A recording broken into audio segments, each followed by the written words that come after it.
اور دل کے کانوں سے سنو، اور خاص طور پر میری بہنوں اور بچیوں خاص طور پر سنو، یہ باعزید بستامی اتنے بلند مقام تک کیسے پہنچے؟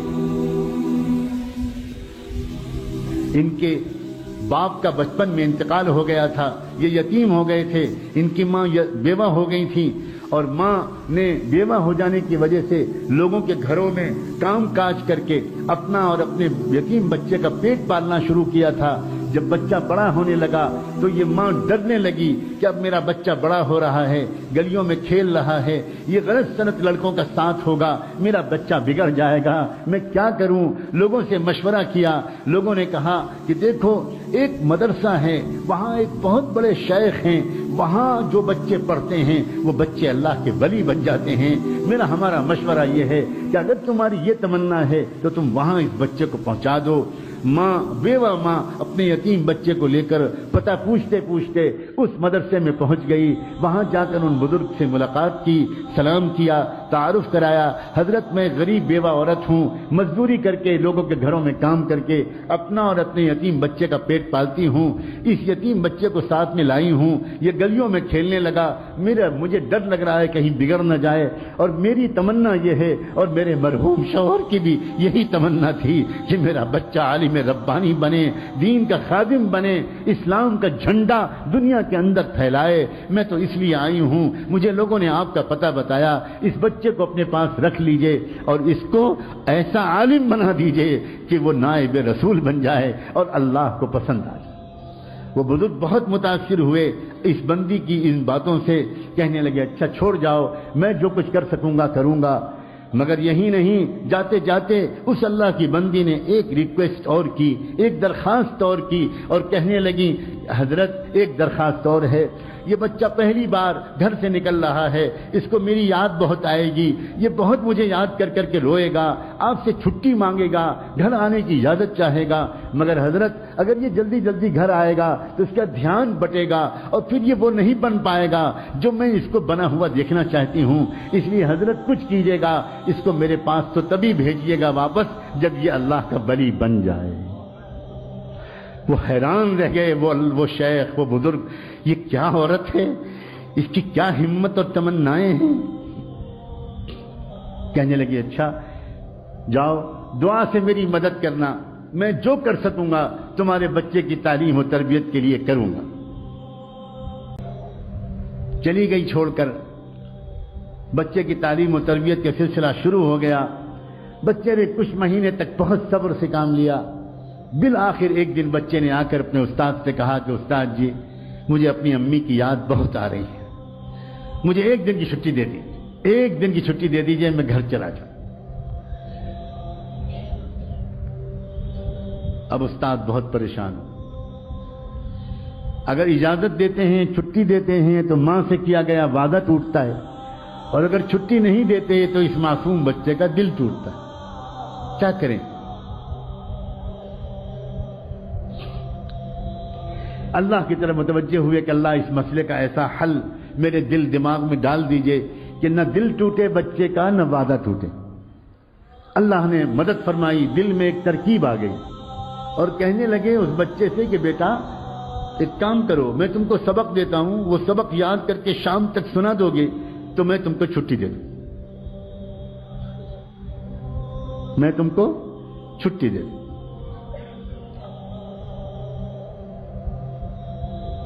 بچہ خوش ہو گیا، جی استاد جی مجھے سبق دے دیجیے۔ استاد نے سبق دیا، اور جان بوجھ کر اتنا سبق دے دیا کہ وہ شام تک یاد ہی نہ ہو پائے۔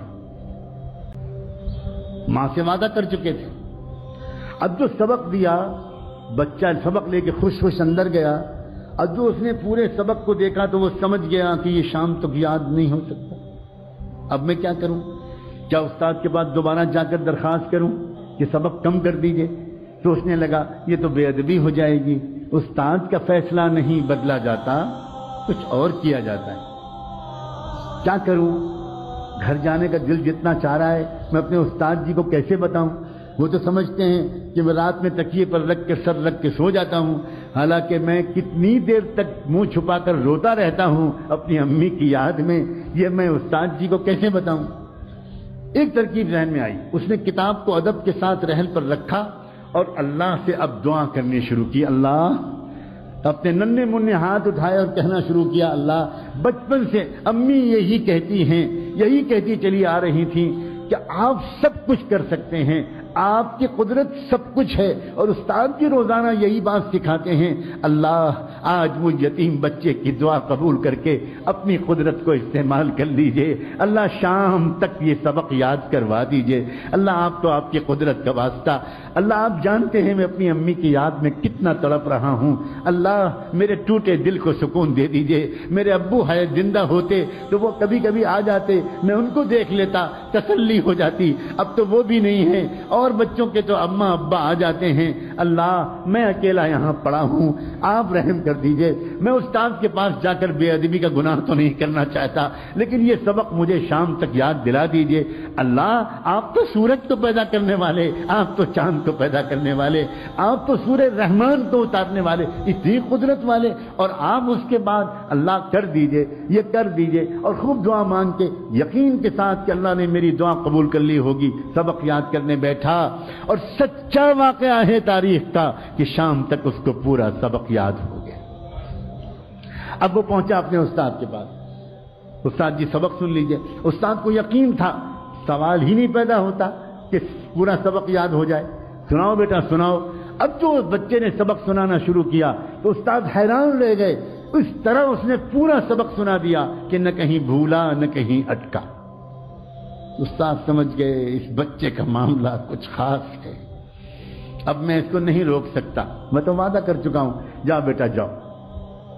بچے نے استاد کے ہاتھ چومے, دعائیں لیں, اور اس کے بعد نکلا, اچھلتا کودتا ہنستا کھیلتا, خوب مسکراتا, گیت گاتا, اور اپنی گھر کی خیالوں میں امی کی یادوں میں مگن گھر کی طرف روانہ ہو گیا.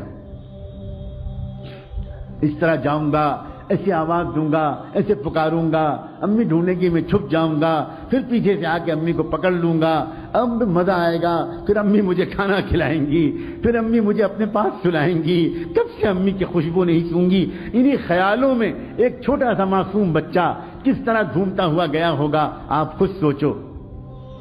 گھر پہنچا, گھر کا دروازہ بند تھا, امی کوئی جواب نہیں ملا, امی دروازہ کھولیے, کوئی جواب نہیں ملا.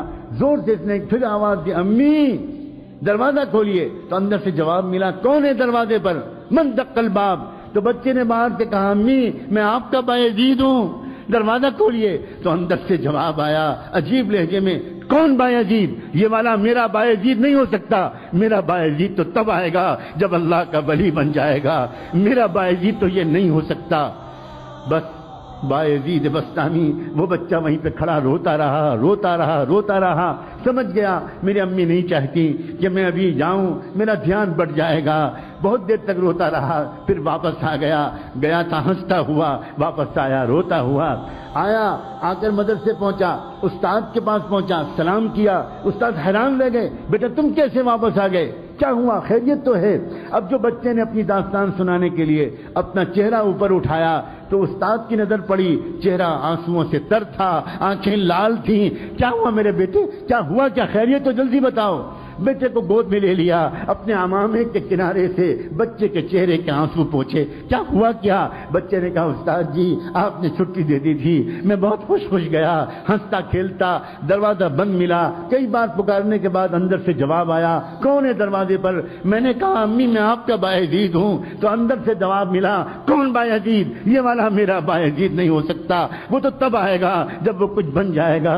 پھر کیا ہوا, میں وہیں کھڑا روتا رہا, بہت دیر روتا رہا, پھر واپس آ گیا. اب استاد جی میں گیا تھا کھیلتا ہنستا, آیا ہوں روتا ہوا.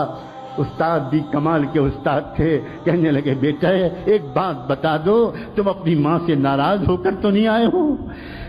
بچے نے کہا, استاد جی میرا دل ٹوٹا بہت ہے, اور میری آنکھیں بہت بہی بہت ہیں, میری آنکھیں بہی بہت ہیں, میں ناراض ہو کر تو نہیں آیا, لیکن میرا دل ٹوٹا بہت ہے. لیکن استاد جی اب تو میں آپ سے کہتا ہوں, میں آپ سے ہزار خوشامد کروں, مجھے چھٹی مت دیجیے گا, مجھے گھر نہیں بھیجیے گا, اور بس ایک بات کی آپ سے اور درخواست ہے, مجھے ویسا بنا دیجیے جیسا میری امی چاہتی ہیں. اور ایک اور درخواست ہے, یہ دعا کر دیجیے کہ میری امی بیمار رہنے لگی ہیں, بیوہ ہیں, گھروں میں کام کرتی ہیں, کہیں ان کی زندگی کا چراغ گل نہ ہو جائے, ان کی زندگی میں اتنی برکت ہو کہ وہ مجھے وہ بنا ہوا دیکھ تو لیں جو وہ مجھے بنانے کے لیے اتنی قربانیاں دے رہی ہیں. میری امی کی صحت کے لیے اور ان کی زندگی کے لیے دعا کرتے رہیے. استاد نے کہا بیٹا میں وعدہ کرتا ہوں میں روز دعا کروں گا. پھر بچے کی تعلیم و تربیت کا سلسلہ شروع ہو گیا. اے باپو اور میں ماؤں, اے بھائیوں اور اے بہنوں, دل کے کانوں سے سنو, اگلے 16 سال تک یہ بچہ بایزید اپنی ماں کے پاس نہیں گیا. 16 سال تک اس نے چھٹی بھی نہیں مانگی, چھٹی بھی نہیں مانگی. ماں بھی انتظار کرتی رہی, بیٹا بھی انتظار کرتا رہا, استاد بھی دعا مانگتے رہے. لیکن پھر کیا ہوا, کیا انعام ملا؟ کاش ہم میں سے کوئی آج یہ ہمت کرے, کاش ہم میں سے آج کوئی اللہ تعالیٰ سے اپنے بیٹے کی ولایت کی دعائیں کر لے. انعام جانتے ہو کیا ملا؟ سنو, تاریخ میں لکھا ہے, طبقات الاولیاء میں لکھا ہے, نزہۃ الاولیاء میں لکھا ہے, کتنی کتابوں میں یہ واقعات لکھے ہیں کہ بایزید بسطامی کی عمر جب تقریباً 22 سال کی ہو گئی, 22-23 سال کی, یعنی 16 سال گزر چکے تھے اس واقعے کو. تو اس وقت کیا ہوا, ایک مرتبہ خواب میں ان کے بزرگ نے حضور پاک صلی اللہ علیہ وسلم کی خواب میں زیارت نصیب ہوئی, انہی استاد کو زیارت نصیب ہوئی. جب وہ تہجد پڑھ کے دوبارہ سنت کے مطابق تھوڑا سا لیٹے تھے, سنت یہ ہے کہ تہجد کی نماز اور فجر کے بیچ میں ایک 10-15 منٹ کے لیے آنکھ لگا لی جائے تو آدمی فریش ہو جاتا ہے اور پھر فجر بعد سونے کی ضرورت نہیں رہتی. یہ سنت ہے. اس سنت کے مطابق تہجد پڑھ کے فجر سے پہلے وہ ذرا دیر کے لیے لیٹے کہ ان کی آنکھ لگی اور پھر تشریف لائے, زیارت ہوئی. رحمت دو عالم امام الانبیاء حضور اکرم صلی اللہ علیہ وسلم اور ان بزرگ سے کہا کہ وہ جو نوجوان ہے نا بایزید تمہارے پاس زیر تربیت, اس کو ولایت کبریٰ کا جھنڈا دے دیا گیا. فیصلہ ہو گیا اللہ کے ہاں سے کہ پورے عالم میں قیامت تک اس کے ذریعے دین کا کام ہوگا. جاؤ اس کو خوشخبری سنا دو اور اس کو روانہ کر دو. جلدی سے اٹھے, تازہ وضو کیا, اندر گئے, دیکھا وہ لڑکا ابھی نماز پڑھ رہا تھا. پیچھے بیٹھ گئے اور پیچھے بیٹھ کے انتظار کرنے لگے. نوجوان جب نماز سے فارغ ہوا بایزید تو پکارا کہ بیٹا ادھر آؤ. قریب بلایا, سینے سے لگایا, پیشانی کو چوما اور کہا یا بایزید تمہاری ماں کی قربانی رنگ لائی, تمہاری بیوہ ماں کی دعائیں قبول ہوئیں, تمہارے باپ کی تمنا پوری ہوئی اور تمہارا مجاہدہ اللہ کے ہاں قبول ہو گیا. جاؤ اب اللہ تم سے دین کا کام لے گا. سینے سے لگایا, نور نسبت کو منتقل کیا, اپنا عمامہ اتار کر ان کے سر پر رکھ دیا, کہ جاؤ اب تم سے اللہ دین کا کام لے گا, اب تم کو یہاں ٹھہرنے کی ضرورت نہیں. بایزید بسطامی نے اپنے استاد کے پھر ہاتھ چومے, پیشانی کا بوسہ لیا, سر پر ہاتھ پھروایا, دعائیں لیں اور پھر اس کے بعد روانہ ہوا. وہی راستہ تھا, وہی گھر تھا, وہی گھر کا دروازہ تھا. آج بھی دروازہ بند تھا, مگر آج کیا ہوا, جیسے ہی پہنچے اور جا کر آواز دی امی, پہلے ہی دروازے آواز پر ماں دوڑی ہوئی آئی, دروازہ کھول دیا. سامنے نوجوان سنت کے لباس میں ملبوس, تقوی کی نور پیشانی سے پھوٹتا ہوا. ماں نے دیکھا, آ گیا میرا بیٹا, آ گیا میرا لال, میرے جگر کا ٹکڑا آ گیا. بچے نے کہا جی امی میں آ گیا. ماں کے قدموں پر بچہ گرنے لگا. ماں نے جلدی سے بچے کو اٹھایا, تھاما, اپنے کلیجے سے لگایا, آؤ بیٹا آؤ, کب سے میں تیرے انتظار میں تھی. بستر پر بٹھایا اور کہا بیٹا تھوڑی دیر انتظار کر لو, میں ابھی گرم گرم کھانا تجھے کھلاؤں گی, مگر میں پہلے اپنے مالک کا شکر تو ادا کر لوں. پھٹا پرانا بوریا بچھایا اور اس پر ماں نے 2 رکعت نماز کی نیت باندھی اور اس کے بعد اللہ سے کہا اللہ مجھ بیوہ کا شکر قبول کر لیجئے, مجھ ٹوٹے دل والی کا شکر قبول کر لیجئے. آپ نے میری دعا قبول کر لی, میرے مرحوم شوہر کی تمنا کی لاج رکھ لی اور آپ نے میرے بیٹے کو کچھ بنا دیا. سلام ہو بایزید بسطامی پر اور سلام ہو ان سے بھی زیادہ بایزید بسطامی کی ماں پر, اس عظیم والدہ پر, بیوہ عورت پر, اس کی ہمت پر, اس کے ارادے پر اور اس کی ان عظیم تمناؤں پر. عورتوں کی تمنائیں جب درست ہوتی ہیں تو امت کو بایزید بسطامی ملا کرتے ہیں, امام بخاری ملا کرتے ہیں, ابو حنیفہ و شافعی ملا کرتے ہیں, امام مالک ملا کرتے ہیں, عبد القادر جیلانی ملا کرتے ہیں, معین الدین چشتی ملا کرتے ہیں, مولانا محمد قاسم نانوتوی ملا کرتے ہیں, مولانا محمد الیاس اور مولانا رشید احمد گنگوئی ملا کرتے ہیں, اور نہ جانے کیسے کیسے عظیم اسلام کے سپوت ملا کرتے ہیں. اور جب عورتوں کی تمنائیں گندی ہو جاتی ہیں، ناپاک ہو جاتی ہیں۔ ناچنے گانا، ٹی وی دیکھنا، میوزک سننا، وقت کو ضائع کرنا، فیشن کرنا، فضول خرچی کرنا، تو امت کو ناچنے گانے والے ملتے ہیں، پورنوگرافی کرنے والے ملتے ہیں، بے حیائی کرنے والے ملتے ہیں، لڑکیوں کو چھیڑنے والے ملتے ہیں، گندی فلمیں دیکھنے والے ملتے ہیں۔ میرا بس چلے تو میں خانہ کعبہ کے سامنے کھڑے ہو کر پوری امت کی عورتوں سے ہاتھ جوڑ کر بھیک مانگوں، اس امت کے مستقبل پر رحم کھاؤ، اپنی تمناؤں کو ٹھیک کر لو۔ امت تنگ آ گئی ہے بے حیا نوجوانوں سے، امت تنگ آ گئی ہے گندے اور ناپاک نوجوانوں سے۔ امت کو پھر ضرورت ہے عبد القادر جیلانی کی، امت کو پھر ضرورت ہے مجدد الف ثانی کی، امت کو پھر ضرورت ہے عبد القادر جیلانی کی، امت کو پھر ضرورت ہے شاہ ولی اللہ کی، امت کو پھر ضرورت ہے بایزید بستامی کی، اور امت کو پھر ضرورت ہے اسلام کے سچے خادموں کی۔ اور اے ماؤ، تم ہی ہو جو اسلام کو امت کو یہ تحفہ دے سکتی ہو، یہ مردوں کے بس کی بات نہیں ہے۔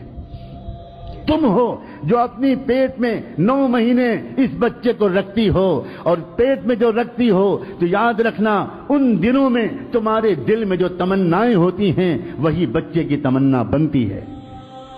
تم پیٹ میں رکھتی ہو، تمہاری تمنائیں اس میں زیادہ منتقل ہوتی ہیں۔ تمہارا کردار، تمہاری سیرت، تمہارے ولولے، تمہارے عزائم، اسلام کے ساتھ بے وفائی چھوڑ دو، اسلام کے ساتھ وفاداری اختیار کر لو۔ اسلام ڈھونڈ رہا ہے، ہزاروں میل کے فاصلے پر کوئی ایک وفادار امتی نہیں مل پا رہا اسلام کو۔ سب نے چھوڑ دیا اسلام کو اکیلا، سب لگ گئے کاروبار میں، سب لگ گئے پیسہ کمانے میں، سب لگ گئے شہوتیں پورے کرنے میں، سب لگ گئے فیشن پرستی میں۔ اسلام یتیم بچے کی طرح دھکے کھا رہا ہے، دھکے کھا رہا ہے۔